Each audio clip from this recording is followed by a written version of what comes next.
আপনাদের সকলকে স্বাগত জানাই আমাদের লাইভ ফোন ইন অনুষ্ঠানে, যে অনুষ্ঠানের জন্য আপনারা অপেক্ষা করে থাকেন। কারণ মঙ্গলবার বিকেল 5:25 এবং রবিবার দিন দুপুর 2:40 মানে আমরা পৌঁছে যাই এমন একজন জ্যোতিষ ব্যক্তিত্বকে সাথে নিয়ে, যিনি কিন্তু জীবনে শুধু সমস্যা বলেই থেমে যান না, সমস্যা থেকে বেরোনোর রাস্তাটা বলে দেয়।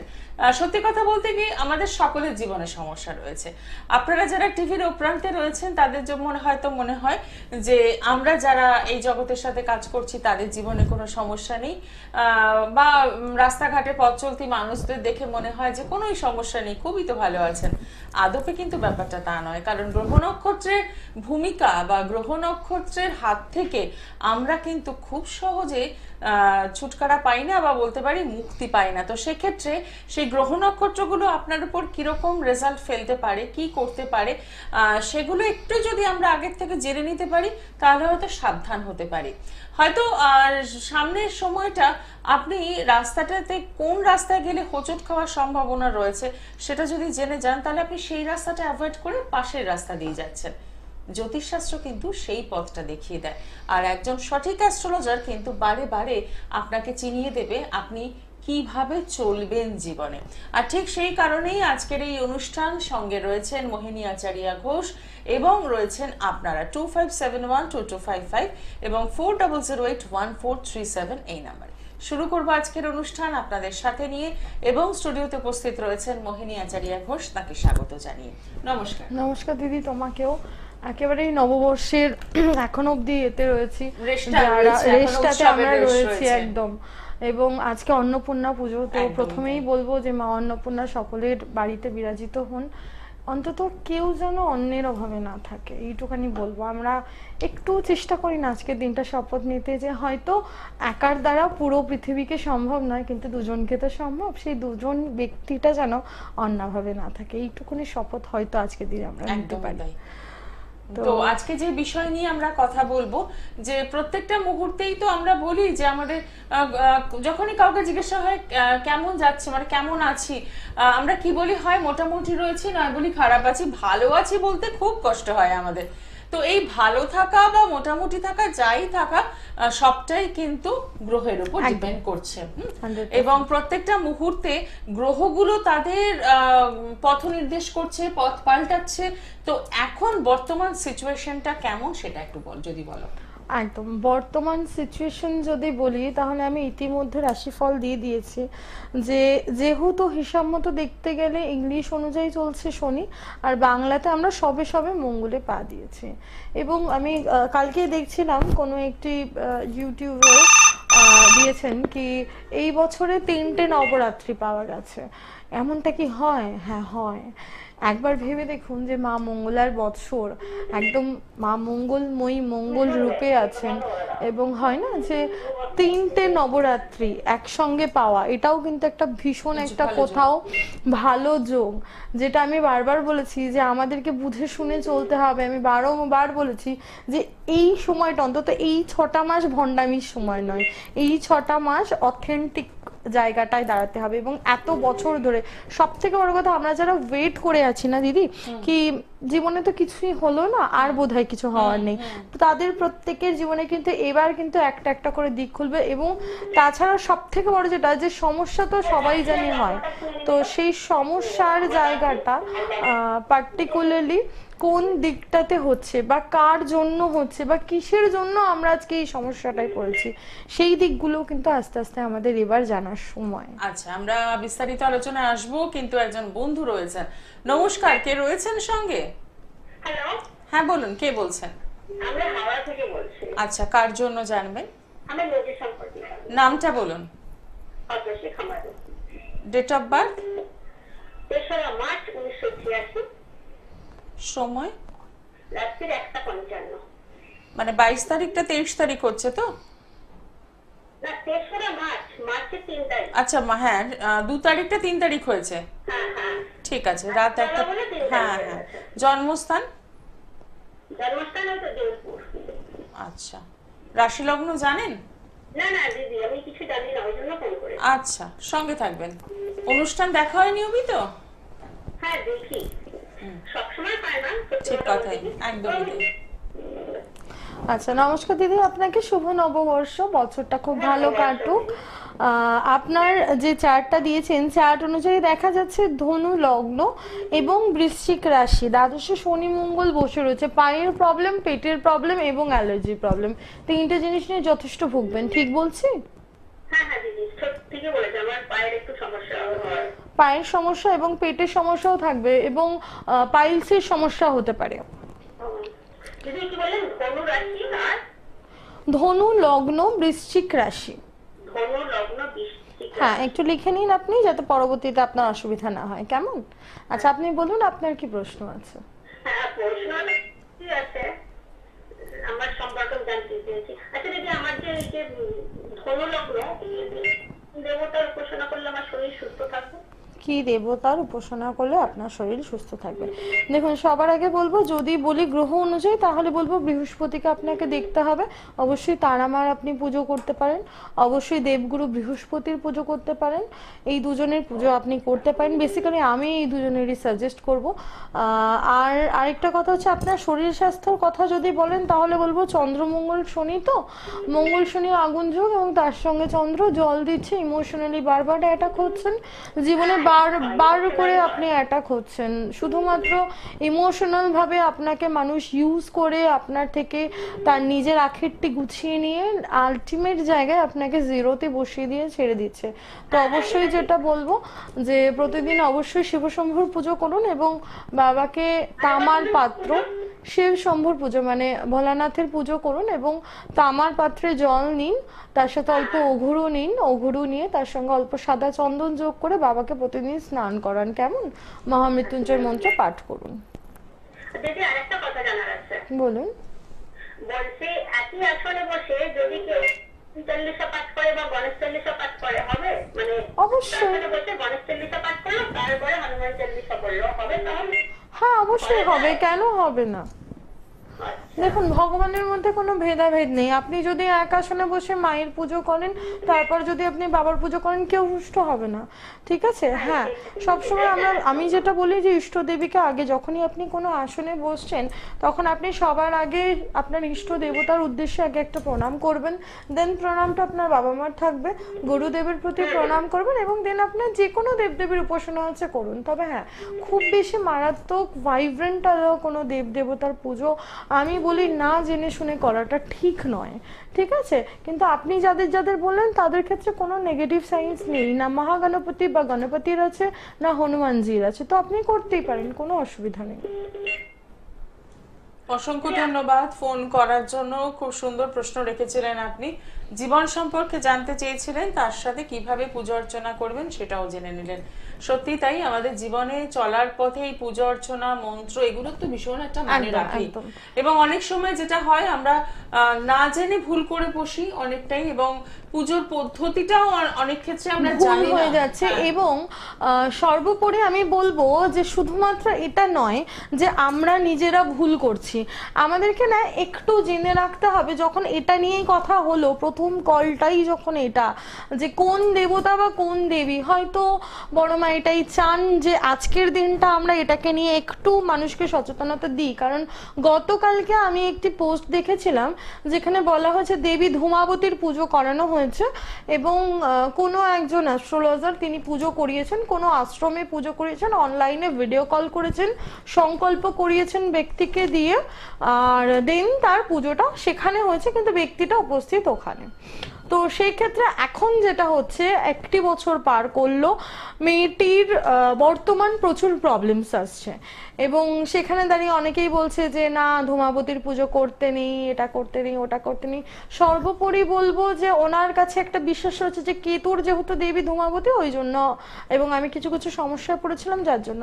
দেখুন, আমাদেরকেও এটা বুঝতে হবে যে আমরা আলটিমেট দিনের শেষে কিন্তু ঘোরতর সংসারী। ঘোরতর সংসারী কথাটা আমি রিপিট করছি, কেন? কারণ সংসারী একরকম আর ঘোরতর সংসারী একরকম। রামকৃষ্ণদেব বলে গেছিলেন যে সংসারে বসে রসে বসে মাকে ডেকে যা, জীবনে কোনোদিনও অভাব হবে না। কেন? কারণ তুই কাউকেই ছাড়ছিস না, না তুই তোর জন্মদাত্রী মাকে ছাড়ছিস, আর না তুই তোর কর্মদাত্রী মাকে ছাড়ছিস। যে তোর দেখভাল করেছে আর যে তোকে এইখানে এসে দেখভাল করেছে, দুটোই মা। তো তাই কোনো মাকেই ফেলতে পারবো না। তো সেই ক্ষেত্রে দাঁড়িয়ে আমি বলবো যে আমরা কোন দেবতার পুজো করছি, আবার সেই পুরনো কথাই চলে যাব, সেই পুরনো পার্টে আমরা যাচ্ছি যে ট্রেন্ডের হাওয়ায় গা ভাসিয়ে, ঠিক আছে, ধুম করে আজকে একটা বিশাল ভয়ঙ্করী শ্মশানকালী, তার কাছে গেলে আমার মনের মানত পূরণ হয়ে যায় বলে আমি একটা ভিডিও স্ক্রল করতে করতে দেখলাম, দেখে না মা এটা যদি হয়ে যায় আমি তোকে এটা দেব, আমি মানতটা করলাম, মানতটা আমার ঠিক 5 বছর পর হলেও ফুললো, কিন্তু আমি ভুলে গেলাম যে আমি মায়ের কাছে মানত করেছিলাম। এবং কি হলো, তার কিছুটা সাডেন টাইম পরে সে কিন্তু তার খাবারটা ঠিক জোগাড় করবে। কেন? কারণ মা ছেড়ে দিলেও মার সাঙ্গপাঙ্গরা কিন্তু ছাড়েন না, তো তারা তাদের খাবারটা দেখবেন। তো সেই ক্ষেত্রে কি হচ্ছে, আমরা আরো বেশি ডুবে যাচ্ছি। অনেক সময় দেখা যায় চার্ট ঠিক আছে, গ্রহ নক্ষত্র ঠিক আছে, বাট এমনটা সিচুয়েশনে রয়েছে যে সেই সিচুয়েশনটায় ক্লায়েন্টটার থাকার কোনো মানেই নেই। ঠিক আছে, এইরকম বহুবার কিন্তু আমরা বহু জিনিসের আমরা কি বলবো সম্মুখীন হয়েছি, এবং এমন জিনিসও দেখেছি যে মেডিকেল বলছে একদম সুস্থ, কিন্তু কোনো বাচ্চা, সেই বাচ্চাটি সম্পূর্ণভাবে অ্যাবনর্মালিটি করছে, অপটিজমের মতো হয়ে যাচ্ছে, চোখ মুখ পাল্টে দিচ্ছে, কি বিভিন্ন সমস্যা করছে। যখনই জিজ্ঞেস করা হচ্ছে আপনি ছেলেকে নিয়ে বা মেয়েকে নিয়ে কোনো মানত করেছেন, হ্যাঁ আমি না ওই অতদিন আগে একটা মানত করেছিলাম, কিন্তু যাওয়া হয়নি, দেওয়া হয়নি। তো এইটা বলবো, যদি মানত করে মনে করেন যে আমি মানত পূর্ণ করতে পারছি না, মানতের দিন পূর্ণ হয়ে গেছে, তো সবার আগে যেটা করতে হবে সেটা হচ্ছে 1টি টাকা হোক বা আপনার যথাসামান্য যতটুকু মনে হয়, আমার কাছে 2 টাকা সম্ভব, আমি 2টো টাকাই তার জন্য রেখে যে মা এটা আমি তোমার মানতের জন্য রাখলাম, আমি যেদিন পারবো সেদিন যাব। বা সেই সিমিলারিটি অন্য কোনো দেবীর মন্দিরে গিয়ে তাকে সিমিলারিটি দিয়ে যে মা তুমি অমুকের কাছে পৌঁছে দিও, যখন আমার সময় হবে আমি অবশ্যই যাব মায়ের কাছে। এই জায়গাটা কিন্তু আমাদেরকে বুঝতে হবে।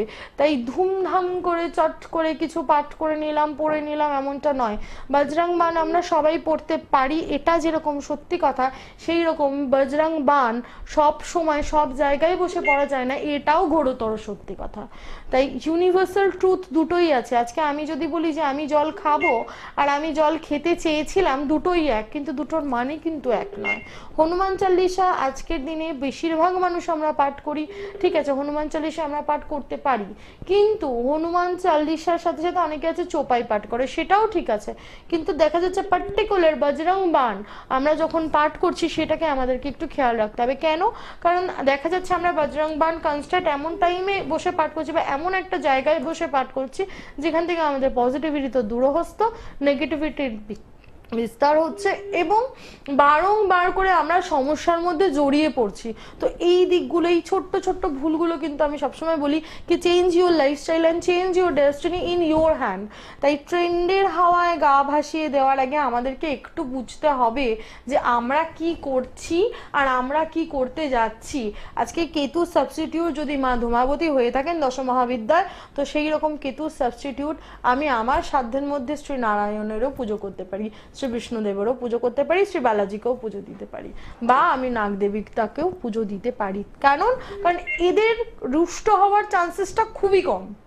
আর যখন ধূমাবতীকে আমি ডাকছি, যখন আমি দশমহাবিদ্যাকে দেখছি, দেখুন একটা কথা আমিও বলবো যে শুধুমাত্র মোটা টাকার বিনিময়ে আমি একটা ক্লায়েন্টের থেকে টাকা নিলাম, টাকা নিয়ে আমি আমার মতো করে কাজটা করে দিয়ে দিলাম, আমার ক্লায়েন্টটা ভোগ করছে আমি ভোগ করবো না, এটা কিন্তু হতে পারে না। আমাকেও ভোগ করতে হবে, কারণ কর্ম কাউকে ছাড়ে না। একটা সেই পুরনো প্রবাদ আছে, পাপ কখনো নিজের বাবাকেও ছাড়ে না। তো এই জায়গাটা কিন্তু আমাদেরকে বুঝতে হবে। একদমই। একজন বন্ধু অনেকক্ষণ ধরে রয়েছেন। নমস্কার। নমস্কার, কে রয়েছেন সঙ্গে? আপনি শুনতে পাচ্ছেন? কোনোভাবে হয়তো সংযোগ বিচ্ছিন্ন হয়ে গিয়েছে। যাই হোক, আবার ট্রাই করুন, যদি সম্ভব হয় আমরা নিশ্চয়ই কথা বলবো। আসলে এই পূজা পাঠ, হোম যজ্ঞ, এগুলো একটু জেনে নেওয়া উচিত। আমরা একদমই তাই, ট্রেন্ডে গানা ভাসিয়ে একটুখানি সচেতন হতেই হবে যে আমি আমার নিজের অজান্তে ভুল করে বসছি না তো। কারণ যে দেবদেবীকে ডাকছি তিনি কতটা আমাকে, আমি তারকে কতটা ডাকতে পারছি, এটাও তো একটা ভীষণ দরকার, ভীষণ জানার বিষয় রয়েছে। তো সেই ভুলটা হওয়ার আগে একবার সংশোধন করে নেওয়া। তবে বলবো জীবনে চলার পথে একজন সঠিক অ্যাস্ট্রোলজার কিন্তু আপনাকে ঠিক এইভাবে গাইডলাইনটা দিতে পারেন যে কি পুজো করবেন, কিভাবে পুজোর আয়োজন করবেন, এই সব কিছু কিন্তু জানতে পারেন, এবং তার সাথে আপনার জন্মছক কি বলছে। আর ঠিক সেই কারণেই আপনাদের সরাসরি তো একটু যোগাযোগ করতেই হয়। যোগাযোগ করার মাধ্যমগুলো একবার জানিয়ে দেবো। পেয়ে যাচ্ছেন শোভাবাজার, বারাসাত, হলদিয়া, মেদিনীপুর, দুর্গাপুর, ত্রিপুরা, বহরমপুর এবং পুরুলিয়া। আসার আগে অতি অবশ্যই বুকিং করছেন 9674730374 এই নাম্বারে। যদি কেউ হোয়াটসঅ্যাপে যোগাযোগ করতে চান তাদের জন্য জানিয়ে রাখছি 9038407111 এই নাম্বার দুটো সবসময় রইল আপনাদের জন্য। যে প্রশ্নটা রেখেছিলাম যে গ্রহ নক্ষত্রের সন্নিবেশ এখন কি বলছে, একদম। কতটা বর্তমান ট্রানজিটটা আমরা জানতে চাইছি, কতটা সাবধানে থাকতে হবে, খুব মানে ইম্পর্টেন্ট একটা প্রশ্ন। এবং সবার আগে যেটা বলবো যে বর্তমান তো আমাদের তো প্রচুর ভয় বা প্রচুর ভীতি সবকিছুর মধ্যেই আমরা রয়েছি। একটু কথা বলিনি, হ্যাঁ, তারপর আমরা আমরা আসছি তারপর আলোচনা। ট্রানজিট নিয়ে হ্যাঁ। আসছি। নমস্কার, কে রয়েছেন সঙ্গে? টেলিভিশনের সাউন্ডটা একদম বন্ধ করে দিন, ফোনে কথা শুনুন। হ্যালো, হ্যাঁ শোনা যাচ্ছে, বলুন কে বলছেন? নমস্কার দিদি, আমি নমস্কার মহিলিকে। আমি রুমকি গোস্বামী দাস বলছি, আচ্ছা, কলকাতা থেকে বলছি। আমার একটা কোশ্চেন শুধু জানার ছিল।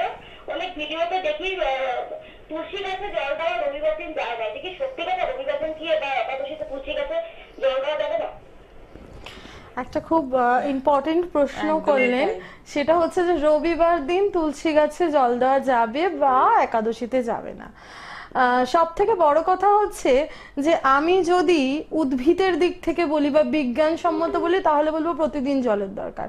আর যদি মানুষ হিসেবে বলি ভাবের দ্বারা তাহলে বলবো একাদশীতে কি আমরা ভাত খাই না, না পার্টিকুলার দিনে আমরা ভাত খাই না, না খেয়ে থাকি, খাই তো, রবিবার দিন খাই না, অবশ্যই খাই। হ্যাঁ, পুরনো দিক মতে অনেকেই বলেন যে রোববার দিন ছোঁয়া যায় না, রোববার দিন এটা করা যায় না, ওটা করা যায় না। তবে আমি বলবো যে প্রত্যেকটা টাইমেই তুলসী গাছ যখন আমরা ছোবো দুপুর 12টার পর তুলসী গাছকে ছোঁয়া উচিত নয়। ঠিক আছে, সেটা আপনি যেদিক থেকেই বলুন, বিজ্ঞানের দিক থেকে বলুন বা আমাদের ধর্মের দিক থেকে বলুন। কেন? কারণ হলো সকাল 10টা অবধি আমরা কিন্তু সেই স্নিগ্ধ মুহূর্তটা পাচ্ছি, যেই মুহূর্তটাতে আমরা যে কোনো কাউকে ডাকলে সেই মানুষটা আমাদেরকে সাড়া দিতে পারে। এখন অতিরিক্ত গরমের মধ্যে আমি একটা ধুম করে গিয়ে একটা গাছে গিয়ে জল দিয়ে দিলাম, গাছটাও মরে যাচ্ছে, ফলে গাছটার থেকে একটা নেগেটিভিটি চড়াচ্ছে। সেকেন্ড অফ পার্ট হচ্ছে যে তুলসী গাছে সবসময় জল দেওয়ার সঠিক নিয়ম হচ্ছে সকাল 7টার থেকে আপ টু সকাল 10টার মধ্যে, 9টার মধ্যে করতে পারলে ভীষণ ভালো, না হলে 10টার মধ্যে। এবং অবশ্যই যারা নিয়মিত তুলসী গাছে জল দিচ্ছেন তারা অবশ্যই মাটির প্রদীপে তুলসী গাছে সন্ধ্যাবেলা ঠিক ওই গোধূলির সময়টা প্রদীপ দিতে কিন্তু ভুলবেন না। কেন? কারণ আপনি যখন তাকে দেবী হিসেবে মানছেন, দেবীর সর্বোপরিও তো তিনি মা। এবার অনেকে বলে যে তুলসী গাছে একাদশীতে অমুকের বাস বা তমুকের বাস, সেই জন্য হয় না। দেখুন, বাস তো সবটাই ঠিক আছে, কিন্তু শ্রী তুলসী ছাড়া যখন শ্রীকৃষ্ণের ভোগ হচ্ছে না, যখন কোনো দেবদেবী ভোগ নিচ্ছেন না, তখন আমার মনে হয় যে তাকে বাদ দিয়ে হয়তো পুজো হয় না। আজকে যদি আমরা বলি যে দুব্বতে গণেশের বাস, সেই জন্য আমরা দুব্বকে পার্টিকুলার বুধবার দিন ছুতে পারবো না, সেটা তো হয় না। চতুর্দশীতে দুব্বকে ছুতে পারবো না, সেটা হয় না। হ্যাঁ, তাকে যেন খুব বেশি জোরে আঘাত না দেওয়া হয়, এটা আমাদেরকে খেয়াল করতে হবে। আমাদেরকে খেয়াল করতে হবে যে তার যেন কোনো কারণে কষ্ট না লাগে। কেন? কারণ একাদশীর দিনটা বেসিক যেটা হয়, বলা হয় যে তুলসী মাতা খুব সেন্সিটিভ পর্যায়ে থাকেন, তো সেই জন্য সেই জায়গাটায় দাঁড়িয়ে প্রবলেম হতেই পারে, হয়তো আমি তাকে বেশি আঘাত দিয়ে ফেললাম, তো সেই ক্ষেত্রে তুলসীর ক্ষমা প্রার্থনা মন্ত্র রয়েছে, সেটাও আমরা করতে পারি। সবটাই ডিপেন্ড করছে ভাবের উপর। আমি বেসিক্যালি ভাবের নিয়ে চলি এবং ভাবকে আমি সবার আগে প্রাধান্য দিই, তো আমার মনে হয় হয়তো অসুবিধা হয় না। আপনার প্রশ্নের উত্তর আপনি পেয়ে গিয়েছেন? হ্যাঁ, আচ্ছা, অসংখ্য ধন্যবাদ। এবং ভালো লাগলো যে আজকে আমরা যেভাবে শুরুটা করতে চেয়েছিলাম, যে এই যে পূজা পদ্ধতি, আবার এই যে প্রশ্নটা তুলসী গাছে কখন জল দেওয়া উচিত, এবং ভালো লাগলো। এরকম এইভাবেই সচেতন হতে হবে। কোনো কুসংস্কারকে নিয়ে বসে থাকাটা যেমন কাজের কথা নয়, তেমনি নিজে সচেতন হব, ভালো থাকবো, এই প্রতিজ্ঞাটাও নিজেকেই করতে হবে, একদম, তাই না? এবং সর্বোপরি যেটা, সেটা হচ্ছে যে আমাদের এটাও দেখতে হবে যে আমরা বর্তমানকে ফেলে দিয়ে কিন্তু অতীতকে নিয়ে শুধু বাঁচতে পারবো না। আজকে যদি জ্যোতিষ অধ্যায়ের জন্য বলি তাহলে আমি নিজে বৈদিক জ্যোতিষ করি। তো বৈদিক জ্যোতিষ অনেকেই জানেন যে একটা পার্টিকুলার একটা আমাদের পার্ট ছিল, সেটা হচ্ছে আমরা নারী জ্যোতিষ অনেকেই পেয়েছি, কিন্তু নারী তত্ত্ব বলে আমাদের জ্যোতিষে বেদে একটা পার্ট ছিল যেখানে নারীকে বারংবার বলা হয়েছে ছোট। এবং আরো একটা কুসংস্কার যেটা আজকের ডেটে আমি বলবো, এখনো অবধি আমরা এটা বিশ্বাস করি কি ডান হাতটা ছেলের হাত, বাঁ হাতটা মেয়ের হাত। ঠিক আছে, এই জায়গাটার থেকে বেরোতে হবে। কেন এই যে ডান হাত, কোনো মানুষ এখনো অবধি আমার কাছে আসছে বলে দিদি আমার বাঁ হাতটা একটু দেখে দাও না, কি হলো ডান হাতটা না, বাঁ হাতটা যে মেয়ের হাত, ডান হাতটা না আমার বরের হাত, আমার বর কি করবে না। আচ্ছা, ব্যাপারটা এরকম নয়, ব্যাপারটা হচ্ছে আমি ভ্রান্ত ধারণা আমাদের একদম রয়েছে, এখনো অবধি রয়েছে, এবং এটার জন্য দায়ী কোথাও গিয়ে আমরা নিজেও। একদমই তাই। ঠিক আছে, কিছু কিছু মানুষ এখনো অবধি এগুলোকে নিয়েই চলছে, এগুলোকে নিয়েই চলছে, এবং মানুষের এই যে সেন্টিমেন্ট, এই সেন্টিমেন্টটাকে বিজনেস করে তারা কাজে লাগাচ্ছে। একদম তাই। ঠিক আছে, তো সেইখানটায় দাঁড়িয়ে আমি বলবো কি হচ্ছে, আজকে আমি যে সময়টা জন্ম নিয়েছি, আজকে আমি আমার পূর্বকর্মের দ্বারা একটা বাড়িতে জন্ম নিয়েছি, আজকে তুমি তোমার একটা পূর্বকর্মের দ্বারা জন্ম নিয়েছো, প্রত্যেকটা মানুষ নিয়েছে, ইচ এন্ড এভরি পার্সন। তো আমরা পূর্বজন্মে কি করেছি, শেষ আমাদের একটা বছর, আমি আগেও একদিন বলেছিলাম যে শেষ একটা বছর কিন্তু শেষ হয় না, মরেও মরা যায় না, মরেও মরা যায় না। এই যে আমরা গুরুদশা পাঠ করি, অনেকের খুব ভালো যায়, খুব খারাপ যায়, কেন? কারণ তার পরবর্তী কর্ম ভালো ছিল বা খারাপ ছিল। ঠিক আছে, সেটাকে কিন্তু আমাদেরকে অবশ্যই ফেস আউট করতে হবে। তো সেই জায়গাটায় দাঁড়িয়েই আমি সেম কথাটাই আজকে বলবো যে কি হচ্ছে, আমরা পূর্বজন্মে কি করে এসেছি সেটা হচ্ছে আমার বাঁ হাত, এবং আমরা বর্তমান দিনে কি করছি সেটা হচ্ছে আমাদের ডান হাত। এবং শুনতে অবাক লাগলেও এটাই বাস্তব যে প্রত্যেক 3 মাস অন্তর অন্তর আমাদের হাতের রেখা চেঞ্জ হয়। আমাদের চার্ট মিথ্যে বলতে পারে কিন্তু হাত কিন্তু মিথ্যে বলবে না। কেন? ওই যে বলে না চিত্রগুপ্তের খাতা, আমরা দেখবে ছোট থেকে শুনে শুনে অভ্যস্ত কি তুমি যাহা করিয়ে গেছো এই এই জগতে দাঁড়িয়ে তুমি যেটা যেটা করেছো চিত্রগুপ্ত ঠিক লিখে রেখেছে, কোথায় লিখে রেখেছে, হাতে লিখে রেখেছে। যে আমি কি করেছি আজকে, একটা মায়ের কটা সন্তান এবং কটা সন্তান ভূমিষ্ঠ হয়েছে আর কটা সন্তান ভূমিষ্ঠ হয়নি, সেই পুরো পাঠটাই কিন্তু চিত্রগুপ্তের খাতে লেখা রয়েছে, এবং সেটা আমাদের সাথে। একদম। একজন বন্ধু রয়েছেন, নমস্কার, কে রয়েছেন সঙ্গে? হ্যাঁ নমস্কার, আমি সঞ্জয় শীল বলছিলাম মেদিনীপুর থেকে। আচ্ছা বলুন, নিজের জন্য জানবেন তো? হ্যাঁ হ্যাঁ। Date of birth? 29/6/1995। সময়? সন্ধ্যা 7:35। আচ্ছা, জন্মস্থান? বাঁকুড়া। বাঁকুড়া। রাশি লগ্ন জানা আছে? হ্যাঁ, কর্কট রাশি, এটা জানি আমি। আচ্ছা, লগ্ন জানা নেই, ঠিক আছে। হ্যাঁ 29। হ্যাঁ 29/6/95। সন্ধ্যে 7:35 বাঁকুড়া। আচ্ছা দাদা নমস্কার আপনাকে। হ্যাঁ ম্যাম প্রণাম, নমস্কার। আচ্ছা হ্যাঁ, আপনার হচ্ছে কর্কট রাশি আর হলো মকর লগ্ন, তাই তো? হ্যাঁ হ্যাঁ। আচ্ছা, ঠিক লগ্নে সপ্তমে চন্দ্র বসে রয়েছে এবং চন্দ্র লগ্নকে দৃষ্টি দিচ্ছে, ভীষণ পরিমাণে মানুষের জন্য করে যান, এবং কর্মের জায়গাটা তো আপনি আপনার কর্ম ছেড়ে অন্যের কর্মটা করে দিতে বেশি ভালোবাসেন, কিন্তু যাদের জন্য করেন সেই ব্যক্তিগুলো কিন্তু সেই অর্থে আপনাকে সেই জায়গাটা দেয় না। এবং চতুর্থপতি অলসো একাদশপতি সে অষ্টমে বসে রয়েছে, সেভিংস এখনো অবধি যা ইনকাম করেছেন সবই জিরো, ঠিক বললাম? হ্যাঁ হ্যাঁ, একদমই ঠিক বলেছেন ম্যাম। আচ্ছা বলুন, আপনার কি প্রশ্ন আছে? হ্যাঁ, আমি তো এমএ বিএড হয়ে গেছে, একটা প্রাইভেট স্কুলে পড়াতাম, সেই কাজটা আগামী বছর চলে গেছে। তো সরকারি টিচিং প্রফেশন কি রয়েছে আমার, বা যদি রয়েছে গভর্নমেন্ট চাকরি কোথায় রয়েছে বা কবে নাগাদ, যদি একটু বলতেন। দেখুন, আপনার ষষ্ঠে রবি বসে রয়েছে, বর্তমানে রবি বুধের দশা চলছে। হ্যাঁ, আপনি চেষ্টা করুন, চেষ্টা করলে হয়তো আপনি চেষ্টা করছেন, বা আপনার কি পূর্ব যে কাজটা চলে গেছে সেটা নিয়ে কি কোনো কোর্ট কেস বা কথাবার্তা এই টাইপের কিছু হচ্ছে? না না, ওটা এমনি আমি এমনি পার্ট টাইম পড়াতাম, ওখানে পার্মানেন্ট স্টাফ আসছে, আমি 5 বছর পর আমাকে ছাড়িয়ে দিয়েছে অলরেডি। আমি সরকারি চাকরির জন্য আমি প্রস্তুতি নিচ্ছি অলরেডি। বাট আমার মনে হচ্ছে আপনার পুরনো জায়গায়, আপনার চার্ট বলছে কি আপনি পুরনো যেখানে কাজ করেছেন সেখান থেকে আপনার আরো একবার ডাক আসতে পারে, ঠিক আছে? এবং আপনি নতুন করে যেটা নিয়ে স্টার্ট আপ করবেন ভাবছেন যে আমি সরকারি চাকরির জন্য পরীক্ষা দেব, প্রিপারেশন করব, সেটাও আপনি করতে পারেন। তবে আমার মনে হয় এই মাসের লাস্টের দিক পরে আপনার পুরনো জায়গা থেকে ডাক আসতে পারে। একটু দেখে নেওয়া এবং যদি সম্ভব হয় আরো একটু সরাসরি কথা বলে নেওয়া, কারণ আরো অনেক কিছু হয়তো বলার থাকে জন্মছক দেখে, যেটা এত অল্প সময়ের মধ্যে সম্ভব নয়। তাই বলবো একটু সরাসরি যোগাযোগ করে নেবেন। আজকে অনুষ্ঠান এখানেই শেষ করছি। সকলে ভালো থাকুন, দেখা হবে আগামী দিনে। নমস্কার।